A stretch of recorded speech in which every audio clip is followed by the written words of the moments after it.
Hello everyone, कैसे हो सबके सब। I hope all of you are doing fine. आज हम अपनी क्लास 9th का चैप्टर नंबर 2 पॉलिनोमियल का लेक्चर नंबर 5 लेकर आए हैं।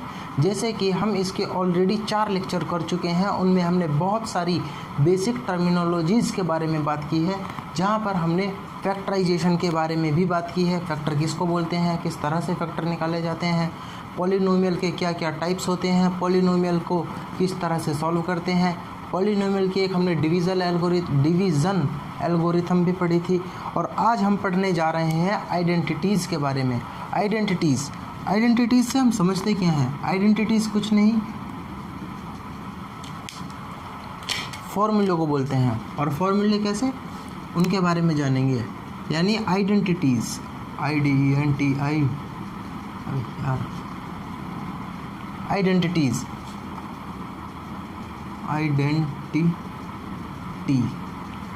पहली आइडेंटिटी, हम आइडेंटिटी से मतलब क्या समझते हैं। Basically identity is nothing but a formula which we, या फिर यूँ कह लो ए रिज़ल्ट, एक रिज़ल्ट जिसको हम डायरेक्टली अपने क्वेश्चन में यूज़ कर रहे होते हैं, उसको हम आइडेंटिटी बोलते हैं। जनरली जो भी चीज़ हमारे क्वेश्चंस में आसानी से रिपीट हो जाए, उस कॉन्सेप्ट को याद करके हम सीधा क्वेश्चन में इम्प्लीमेंट कर दें, यानी उसको यूज़ कर लें, इस चीज़ को हम आइडेंटिटी बोलते हैं।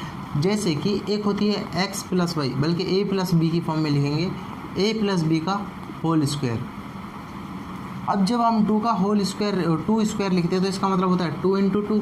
तो सिमिलरली जब हम a + b का होल स्क्वायर लिखेंगे तो उसका मतलब होता है a + b × a + b। क्या हमें मल्टीप्लाई करना आता है? जब हम a की इसमें मल्टीप्लाई करेंगे, पहले a² + ab, फिर b की मल्टीप्लाई करेंगे तो ab + b²। और जब हम इन दोनों को सॉल्व करेंगे, ये दोनों हैं सेम, मतलब एक जैसे समान दिखने वाले, तो a² + 2ab + b²। ये हमारी निकल के आ जाती है आइडेंटिटी नंबर फर्स्ट। आइडेंटिटी मतलब एक रिज़ल्ट जिसको हम याद करके आसानी से अपने क्वेश्चन में यूज़ कर रहे होंगे। ये a + b के होल स्क्वायर की आइडेंटिटी है। और किस तरह से आई है? कुछ नहीं है, हमने मल्टीप्लाई किया 2 टर्म्स को और मल्टीप्लाई करने पर सिंपली आ गई। अब हमसे अगर कोई बोलता है कि a + b का होल स्क्वायर बताओ, तो हम सीधा बोलेंगे a² + b² + 2ab। सीधी सीधी ये आइडेंटिटी, ये हो गई हमारी फर्स्ट आइडेंटिटी। बढ़ते हैं अपनी नेक्स्ट आइडेंटिटी, यानी आइडेंटिटी नंबर 2 की तरफ। आइडेंटिटी नंबर 2 में क्या होगा, प्लस की जगह केवल माइनस आ जाएगा, और माइनस से क्या फ़र्क पड़ता है उसको भी देखते हैं। आइडेंटिटी नंबर 2 में क्या होगा कि a - b का होल स्क्वायर। इसको कैसे कैलकुलेट करेंगे? फिर से वही a - b × a - b लिख सकते हैं। मल्टीप्लाई करेंगे तो a² - ab माइनस और माइनस हो जाएगा प्लस, तो b², यानी a² - 2ab + b²। ये डायरेक्ट फॉर्मूला निकल के आ गया अपनी सेकेंड आइडेंटिटी का। नोट करो फटाक से, फिर थर्ड आइडेंटिटी की तरफ चलते हैं। अभी तक तो इसमें कुछ कॉम्प्लिकेशन वाली बात ही नहीं है, हम मैथमेटिकली सॉल्व करते हुए जा रहे हैं। आपस में मल्टीप्लाई करने पर जो रिज़ल्ट आया, इसको हम एक ब्रैकेट में बंद कर लेंगे, क्योंकि यही है हमारी आइडेंटिटी, यही है हमारा फॉर्मूला, इसी को हमें लर्न करना है। बढ़ते हैं आइडेंटिटी नंबर 3 की तरफ। आइडेंटिटी नंबर 3 वो क्या है, इसको तो हम कई बार यूज़ भी कर चुके हैं। a - b और a + b अगर एक साथ दे रखे हैं तो इसको हम क्या लिख सकते हैं, मल्टीप्लाई करो a², फिर से मल्टीप्लाई करेंगे ab माइनस ab प्लस और फिर से माइनस b²। क्या ab प्लस और माइनस के कट गए तो क्या होगा, a² - b²। अब ज़रूरी नहीं है मैं इसको पहले और इसको बाद में ही लिखूँ, इसको यहाँ और इसको यहाँ भी लिख सकता हूँ। मतलब a² - b² का फॉर्मूला क्या हुआ, a - b और a + b, एक बार माइनस में और एक बार प्लस में, इसको डाल लेंगे ब्रैकेट में। ये हमारी आइडेंटिटी है, इसको हमें लर्न करना होगा। पढ़ते हैं अपनी नेक्स्ट आइडेंटिटी, यानी आइडेंटिटी नंबर 4 की तरफ। आइडेंटिटी नंबर 4, जिस तरह से हम अब a + b - b की देखते हैं, मान लो शुरू वाली टर्म सेम हो, इंक डालते हैं,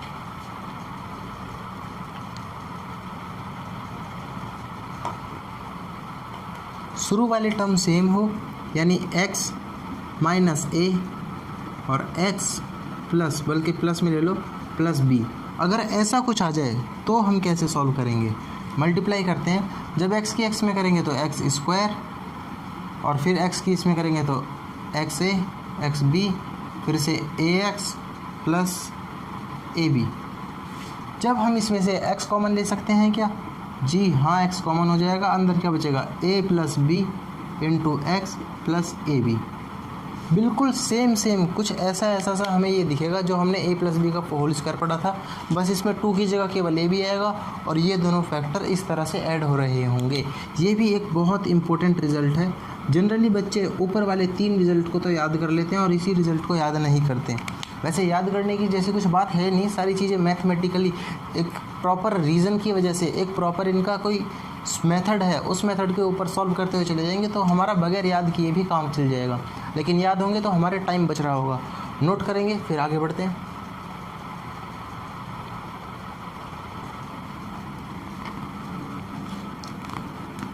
अब इसके ऊपर कुछ एग्जाम्पल करके देखते हैं। जो अभी तक हमने 4 आइडेंटिटी देखी है, एग्जाम्पल नंबर 16 ही देखते हैं। एग्जाम्पल नंबर 16 का फर्स्ट क्वेश्चन बोलता है x प्लस 3 और x प्लस 3। क्या ये 2 इंटू 2 वाली कंडीशन होगी जिसको हम 2 स्क्वायर लिखते हैं? तो इसको भी हम x प्लस 3 का स्क्वायर लिख सकते हैं। अभी हमने इसकी आइडेंटिटी पढ़ी थी तो वो क्या बोलती है? a square plus b square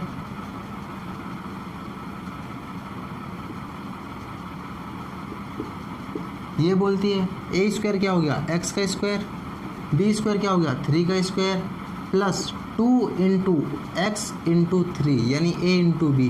क्या सॉल्व करके क्या आया? x का स्क्वायर प्लस 9 प्लस 6x आ गया। यही आंसर है। इसी तरह से हम आइडेंटिटी के बेस पर क्वेश्चंस को सॉल्व करते हुए जाएंगे। क्वेश्चन नंबर 2 ऑफ एग्जाम्पल 16 बोलता है, वो लास्ट वाली आइडेंटिटी आ गई अब, कि x माइनस 3 और x प्लस 5 को सॉल्व करो।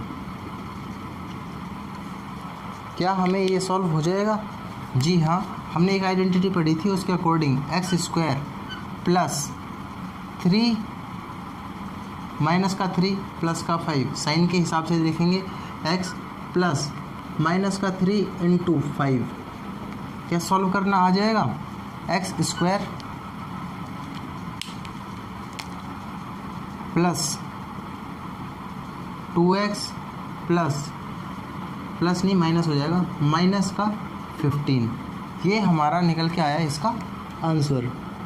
नोट करना है, नोट करो, फिर बढ़ते हैं आगे की तरफ।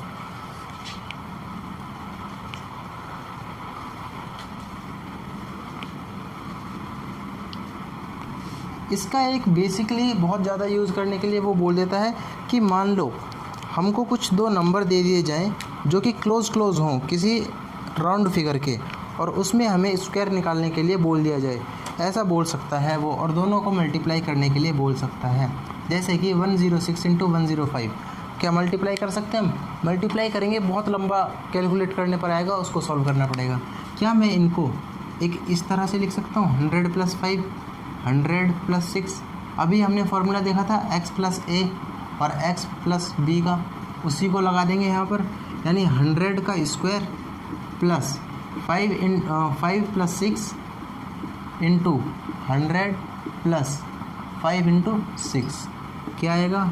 10,000 प्लस 1100 प्लस 30 यानी 11130।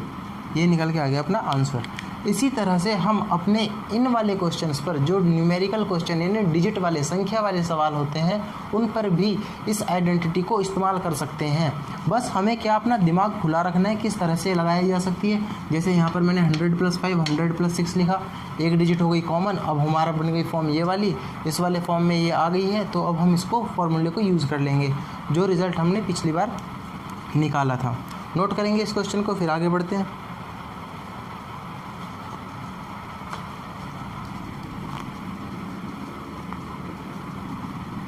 इसका एक जस्ट एक जैसे अभी हमने क्वेश्चन किया था, इसका उल्टा भी क्वेश्चन पूछ सकता है वो। जैसे कि एग्जांपल ही मान लेते हैं, 3D कुछ नहीं है, कि 49x स्क्वायर क्या दे रखा है example, plus 70ab plus 25b square. इसको फैक्टराइज करो। अब फैक्टर करने में हमने अभी तक क्या पढ़ा था? फैक्टर कैसे किए जाते हैं? कि स्प्लिटिंग मिडिल टर्म को तोड़ के फैक्टर करो। क्या हम वैसे कर पाएंगे इसके? नहीं, क्योंकि यहाँ पर ए भी आ रखा है, हम कंफ्यूज हो जाएंगे, हो तो जाएंगे वैसे भी। लेकिन क्या मैं इसको ऐसे लिख दूँ 7x का स्क्वायर प्लस इसको तो 70 को तो ऐसे ही रहने दो, इसको कैसे लिख सकते हैं 5b का स्क्वायर। क्या मतलब चेंज हुआ इनका? जी नहीं। बीच वाले टर्म को क्या मैं 2 × 7 × 5 ए भी लिख दूँ, कोई फ़र्क पड़ा नहीं। 7 5 या 35 × 2 70 ही निकल के आता है। अब क्या हमें ये ए स्क्वायर जैसा दिख रहा है? ये 2 × a × b दिख रहा है। ये हमें क्या बी स्क्वायर जैसा दिख रहा है, और b की वैल्यू क्या हो जाएगी 5b। यहाँ पर a की वैल्यू क्या हो गई 7x, और यहाँ पर a भी है ना या फिर x y है?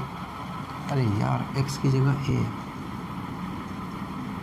ठीक है a, और यहाँ पर क्या हो जाएगी 2 तो अपना है ही, और a क्या होगा 7 है। इसको मैं a यहाँ पर लिख सकता हूँ, मल्टीप्लाई करने में तो किसी को भी आगे किसी को भी पीछे लिख सकते हैं 5b। उसी तरह से हम इसको पहचानने के बाद अब इसको फॉर्मूले की टर्म्स में लिख सकते हैं। यानी फॉर्मूला किस तरह से था अपना, वो था, ये फॉर्मूला किसका बन रहा है a + b का होल स्क्वायर, और a क्या है हमारा 7 है, b क्या है 5b, और इसका हो गया ये होल स्क्वायर। और होल स्क्वायर है तो इसको हम लिख सकते हैं इस तरह से 7a + 5b, 7a + 5b, दो अलग अलग टर्म्स में। और ये हमारे हो गए factors of this equation, this polynomial. Note करो इसको, फिर आगे बढ़ते हैं। एक एग्जांपल और देखते हैं इसी के साथ, ताकि अपने कॉन्सेप्ट पर ग्रिप अच्छी हो जाए। एग्जांपल नंबर 18 का सेकंड पार्ट, जो कि है 25/4 x² - y² 9। यही है, वाह याद हो गया। क्या हम इस एग्जांपल को सॉल्व कर सकते हैं? सॉल्व कैसे करें, कैसे फैक्टर निकालें इसके? क्या इसको 5x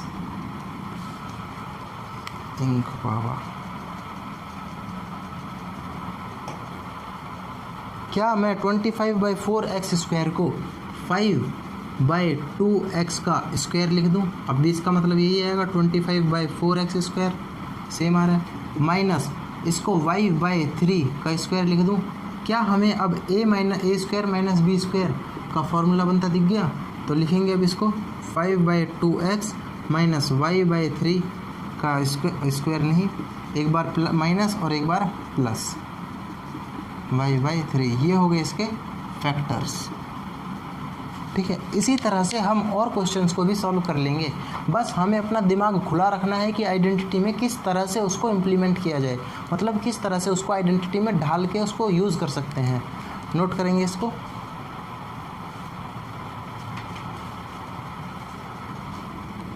अब हमने जो 4 आइडेंटिटीज़ पढ़ी थी उनके लिए इनफ क्वेश्चन हमने प्रैक्टिस कर लिया, बाकी हम एक्सरसाइज में करेंगे। अब आइडेंटिटी नंबर आती है 5th, एक और आइडेंटिटी, वो क्या होती है x + y + z का होल स्क्वायर। निकल के क्या आता है मैं बता देता हूँ, x² + y² + z² plus 2xy + 2yz + 2xz या zx। ठीक है, ये निकल के आया है। और किस तरह से हम इसको निकाल सकते हैं, ये मैंने दे दिया आपको होमवर्क में करके देखना। x + y + z को मल्टीप्लाई करना x + y + z से, और क्या निकल के आएगा, बिल्कुल सेम आएगा या नहीं, इसको हम वेरीफाई करेंगे। अगर ये हो जाता है, वैसे बहुत सिंपल है, हो जाएगा बहुत ही आसानी से, और नहीं हो तो कमेंट सेक्शन में बता सकते हो, मैं इसकी वीडियो बना दूंगा एक, या तो शॉर्ट बना देंगे, शॉर्ट वीडियो में भी हो जाएगा, बहुत छोटा सा। ठीक है, यह होता है इसका फॉर्मूला। ये होमवर्क दिया है, कराने के लिए मुश्किल नहीं है, मैं इसको करा सकता हूँ 2 मिनट में। होमवर्क है, इसको ट्राई करना, दिमाग ही खुलेगा। ठीक है, इसके ऊपर कुछ क्वेश्चन प्रैक्टिस करके देखते हैं। जैसे कि एग्जाम्पल नंबर 19 बोलता है कि अगर 3a + 4b + 5c जैसे कुछ का होल स्क्वायर है तो इसको सॉल्व कर या एक्सपेंड फॉर्म में लिखो। हमें a² पता है, a क्या है अपना ये, यानी x² यानी 3a² 3a का स्क्वायर प्लस 4b का स्क्वायर, ब्रैकेट लगा रहा हूँ मैं डिजिट के साथ साथ, क्योंकि 4b का होल स्क्वायर है, यानी 4 का भी स्क्वायर और b का भी स्क्वायर, ऐसा नहीं है केवल 4b और b का स्क्वायर प्लस 5c का स्क्वायर प्लस 2 इंटू a यानी 3ax इंटू y यानी 4b plus 2 into 4b into 5c plus 2 into 5c into 3a। इसको सॉल्व करके निकालेंगे क्या आएगा, 3a स्क्वायर का आएगा 9a square plus 16b square plus 25c square plus 24ab plus 40bc plus 5 3 15 two 30ac। ये निकल के आएगा। ये हो गई इसकी एक्सपेंडेड यानी फैली हुई फॉर्म। एक्सपेंडेड का मतलब पता होगा, फैली हुई यानी बड़ी टर्म फॉर्म। ठीक है, नोट करेंगे इसको, फिर बढ़ते हैं आगे।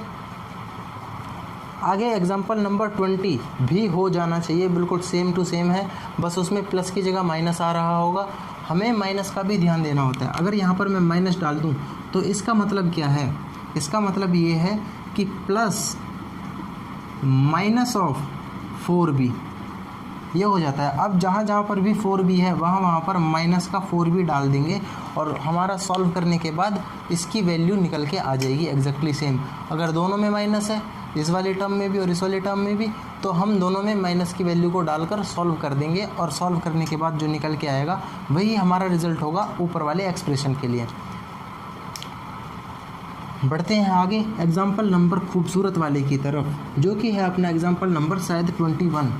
हाँ 21 एग्जाम्पल क्या बोलता है कि एक हमें एक्सपेंडेड फॉर्म दी हुई है और इसको हमें क्या करना है, फैक्टराइज करना है। और एक्सपेंडेड फॉर्म क्या दी है, 4x square plus y square plus z square minus 4xy minus 2yz plus 4xz। क्या मैं इसको 2x का स्क्वायर लिख सकता हूँ? क्या इसको y स्क्वायर और इसको z square as it is लिखा जा सकता है? इसको क्या मैं 2 इंटू 2x इंटू वाई लिख सकता हूँ? अब 2x इंटू वाई का मतलब क्या है, ये मैंने देख कर लिखा है कि 2x को इस वाले 2x से एक मतलब इक्वल करके लिखूँ ताकि यहाँ पर इस वाले फॉर्मूले को लगाया जा सके। ठीक है, समझ में नहीं आया होगा, आई नो। बढ़ते हैं आगे, समझ में आ जाएगा। Plus 2 into 2x into Z.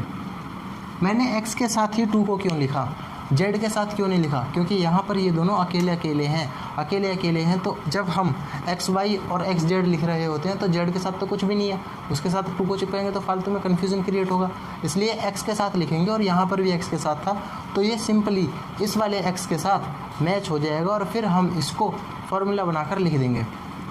हमें यहाँ पर माइनस दिख रहा है, क्या यहाँ पर माइनस दिखेगा? नहीं, यहाँ पर तो स्क्वायर होने पर माइनस का कोई असर ही नहीं होगा। इसको कर देते हैं प्लस और इसको माइनस का y कर देते हैं, यहाँ पर माइनस का y कर देते हैं और z तो प्लस का, बस इस तरह से लिख देंगे माइनस को और हमने y के साथ एडजस्ट कर दिया। अब क्या बनेगा, 2x plus y plus z का होल स्क्वायर। क्या यही बन के आया? लेकिन माइनस का y है यानी माइनस का y, जब माइनस और प्लस की मल्टीप्लाई होगी तो ये भी आ जाएगा माइनस का और इसका ये होगा होल स्क्वायर। इसको सॉल्व करने के बाद हमें ये वाली वैल्यू मिलेगी। माइनस का ध्यान जरूर रखेंगे, यहाँ पर माइनस है तो माइनस को मैंने y के साथ रिजॉल्व किया, मतलब y के साथ पेल दिया, टेप दिया, चिपका दिया, क्योंकि यहाँ पर माइनस का कोई मतलब नहीं बनता। शुरुआत में माइनस लगा के हम फालतू में बदसूरत बनाएंगे अपने सवाल को, इसलिए किसी बीच वाले हिस्से के साथ यानी बीच वाली टर्म के साथ, बीच वाले वेरिएबल वाले टर्म के साथ हम चिपका देंगे माइनस वाली चीज़ों को। इस तरह से हम सवालों को टैकल कर रहे होते हैं, मतलब उन्हें हैंडल कर रहे होते हैं। नोट करो इसको, फिर आगे बढ़ते हैं।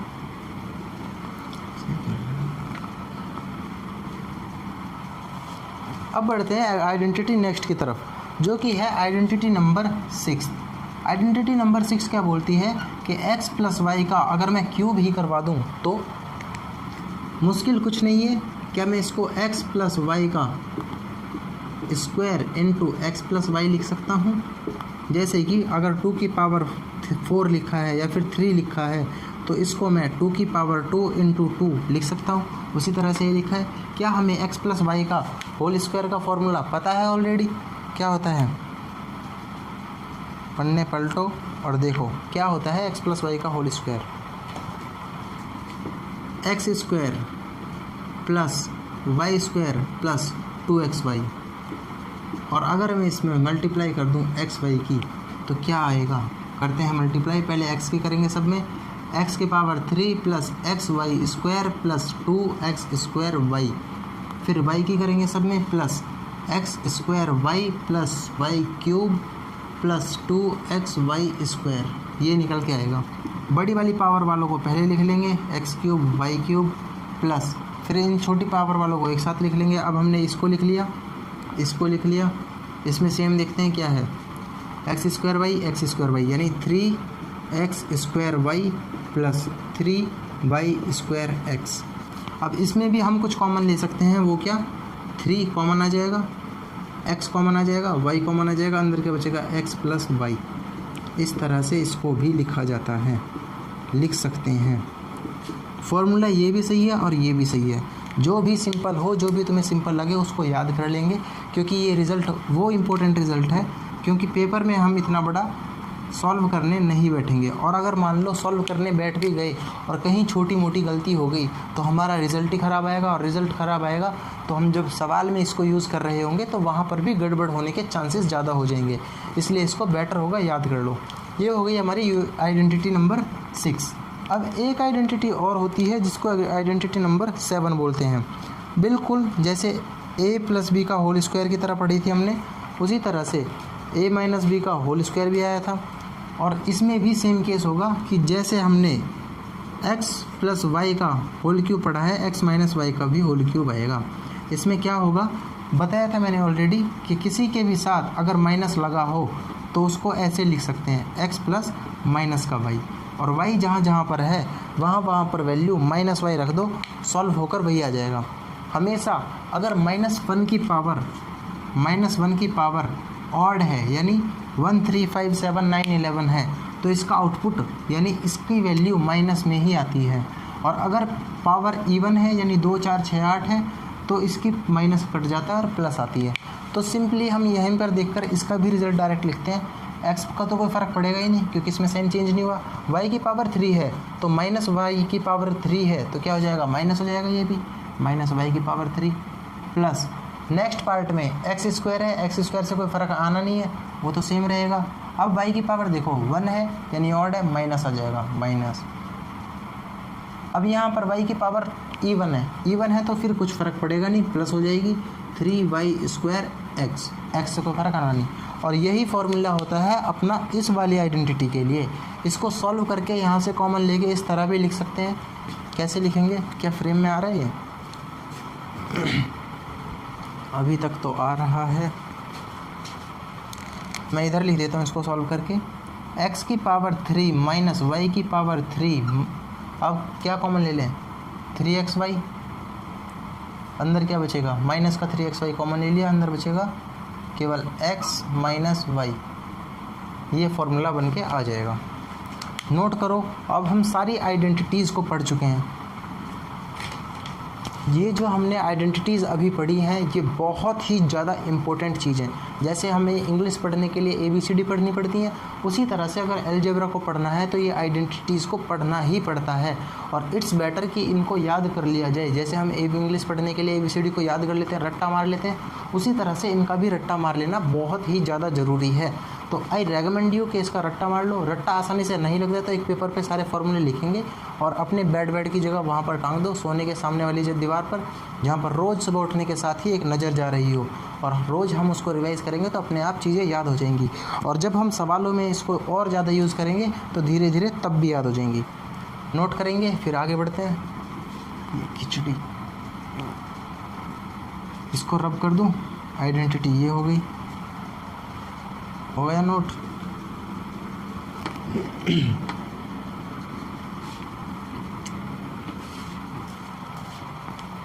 अब 2-3 क्वेश्चन करके देखते हैं इसके ऊपर। पहला क्वेश्चन एग्जाम्पल नंबर 22 का ही देख लेते हैं। 3a + 4b का होल क्यूब कैलकुलेट करो। कुछ नहीं यार, वही बिल्कुल सेम। ए क्यूब यानी 3a का क्यूब प्लस बी क्यूब यानी 4b का क्यूब प्लस 3x स्क्वायर यानी a square 3a square into 4b plus 3ab square. बिल्कुल फार्मूला लगाया, अगर समझ में नहीं आ रहा तो फार्मूला ही अप्लाई कराया है और कुछ नहीं किया।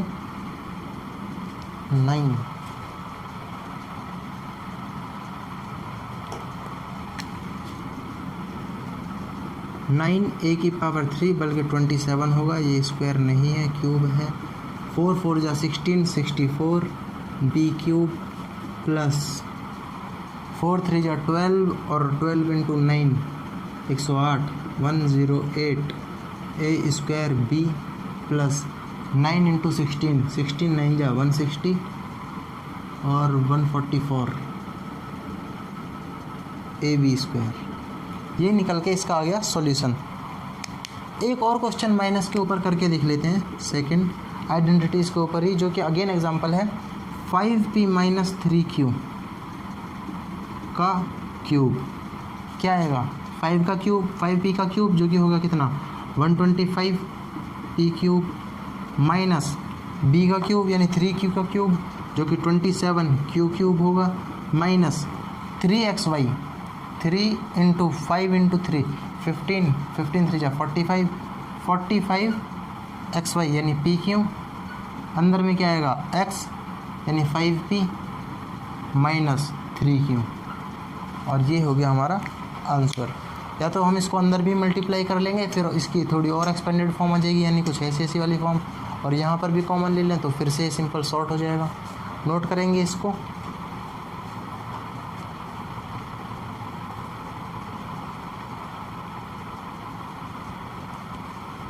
कुछ होमवर्क क्वेश्चन दे देता हूँ मैं आज आपको। अभी हमने आइडेंटिटीज़ के बारे में पढ़ा है, बहुत सारी आइडेंटिटीज़ देख ली, अराउंड 6 to 7 आइडेंटिटीज़ देख ली। लास्ट वाली आइडेंटिटी के ऊपर मैं 2 क्वेश्चन देना चाहूँगा जो कि हैं 9999 999 का क्यूब और एक है 101 का क्यूब। अगर ये होते हैं आप लोगों से तो समझ लो हमको आइडेंटिटीज़ के बारे में समझ में आ चुका है और हम कैपेबल हैं, मतलब हमारे अंदर अब इतनी क्षमता आ चुकी है कि हम सवाल सॉल्व कर सकते हैं देखने के बाद ही। थोड़ी हिंट दे देता हूँ मैं इसको। यहाँ पर 1000 माइनस 1 लिख सकते हैं और यहाँ पर 100 प्लस 1 लिख सकते हैं और उसका होल क्यूब यानी x प्लस वाई की होल क्यूब की फॉर्म में आ जाएगा और फिर वहाँ से फॉर्मूला लगा देंगे, आइडेंटिटी लगा देंगे। यहाँ पर x माइनस वाई की होल क्यूब वाली फॉर्म में आ जाएगा और फिर वहाँ पर आइडेंटिटी लगा देंगे और सेम तरह से हमारे सवाल हो जाएंगे ये वाले सॉल्व। मैंने ये भी बता दिया है और हमने आइडेंटिटीज़ के बारे में पढ़ लिया। अगली क्लास में आने से पहले आइडेंटिटीज़ को याद करके आएंगे क्योंकि अगली क्लास में आइडेंटिटीज़ का भरपूर इस्तेमाल होने वाला है। पूरी एक्सरसाइज 2.5 है ना, 2.5 इन्हीं आइडेंटिटीज़ के ऊपर डिपेंडेंट है। एक आइडेंटिटी रह गई है जो कि मैंने जानबूझ के छुड़वाई है, वो फालतू है, उसका कोई कुछ खास यूज़ होता नहीं है। तो आज की क्लास में केवल इतना ही रखते हैं, मिलते हैं अगली क्लास में। तब तक के लिए स्वस्थ रहें, मस्त रहें और पढ़ाई ज़रूर करते रहें। Bye bye guys.